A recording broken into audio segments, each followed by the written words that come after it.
Nannie Doss grew up in the quiet countryside of Blue Mountain, Alabama, where train whistles cut through the dusty evenings and families held their secrets close. From a young age, she felt trapped between the steel rails that ran past her home and the heavy hand of a father who believed discipline was the only way to raise children. There were no open doors for laughter, no gentle moments, only the cold expectation that she would work, obey, and never question why her childhood felt more like a sentence than a life. She found her only escape in the romance magazines her mother hid under old quilts, filled with stories of perfect husbands, happy endings, and everlasting love. She devoured them, nurturing fantasies that grew brighter than anything her reality offered. When Nannie was 16, she convinced herself that marriage would be the doorway to freedom. She married the first man who smiled at her, a young factory worker who seemed harmless enough. But the dream evaporated quickly. The marriage drowned in alcohol, arguments, and nights where she stared at the ceiling, wondering how she had walked from one cage into another. She hid her disappointment with forced smiles and quiet nods, believing that maybe she had chosen wrong, not that her idea of love itself was flawed. When tragedy struck the household, unexpected illnesses, sudden deaths, Nannie stood by with a softness that no one questioned. Life moved on, and she restarted her search for the perfect partner, convinced that her soulmate was somewhere out there. She tried again, this time with a man she met through a lonely hearts column. His letters had been sweet, his promises full of warmth, and she convinced herself that this was finally the life she deserved. But soon she discovered that he too came with shadows.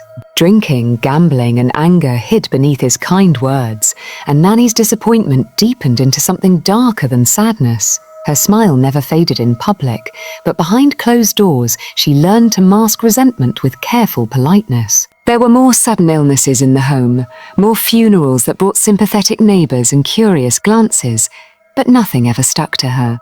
She played the grieving wife with such calm sincerity that even those who suspected something wrong dismissed their own instincts. Nannie reinvented herself with every new beginning. She changed her hair, her dresses, even the way she wrote her letters to attract the kind of husband she dreamed about. She never seemed shaken by the losses piling behind her. Instead, she moved forward with the determination of someone who believed happiness was something you had to sculpt with your own hands. Lonely Hearts columns became her hunting ground, a place where desperate men confessed their vulnerabilities and Nannie gently offered companionship. They saw her as a warm, angelic woman with a hopeful smile.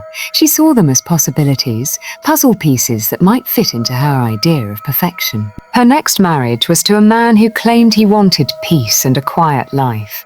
And at first Nannie believed she had finally found someone whose rhythm matched hers.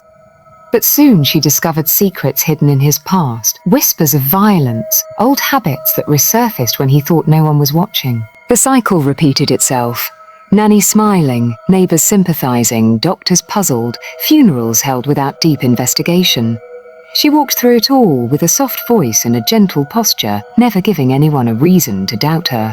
With each husband, her methods became more refined, her timing more precise. She learned to read people the way others read books.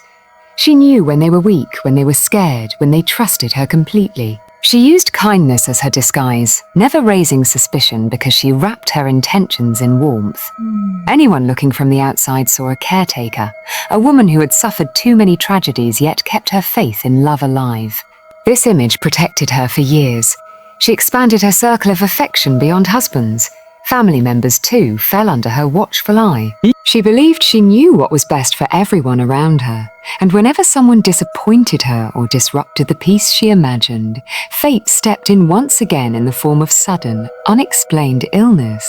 Her relatives never suspected her. They leaned on her during their weakest moments, never knowing she watched them with a detached calmness that masked the storm beneath. By the early 1950s, Nannie's life had become a mosaic of reinventions, each marriage a fresh chance, each tragedy a quiet stepping stone to the next chapter. Her latest husband, Samuel Doss, was different from the men before him. A respectable man, a churchgoer, disciplined, stable. He believed in order, routine, and responsibility. Nannie admired him at first, but quickly felt suffocated by his strict rules. He disapproved of her magazines, Her television programs, her romance novels. He wanted a neat, controlled household, and Nannie felt her fantasies shrinking like dying flowers. His structure was too restrictive, too dull, and she longed for the dreamlike freedom she imagined when she read romance stories.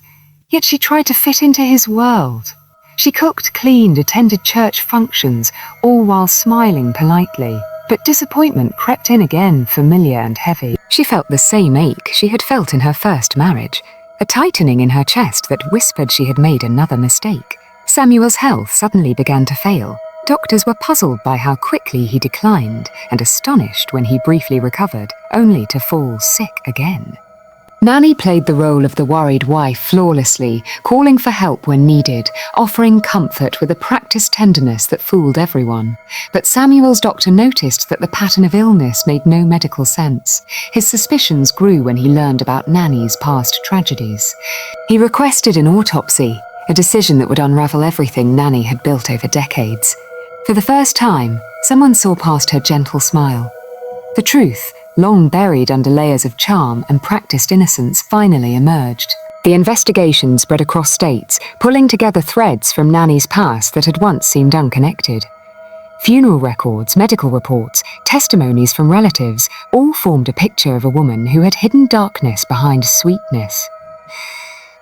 Her cheerful demeanor faded under interrogation, replaced by a calm acceptance that disturbed everyone around her.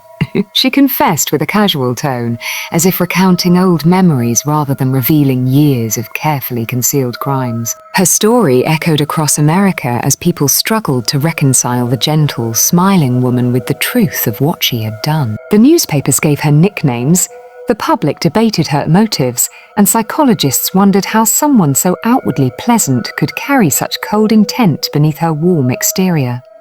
Nannie never offered much explanation, only an eerie calmness that suggested she had never seen herself as dangerous. She insisted she only wanted love, only wanted peace, only wanted the kind of life she had read about in magazines. In the end, the picture of Nannie Doss that remained was not of a monster in the traditional sense, but of someone who hid her darkness behind manners, charm, and an almost childlike smile.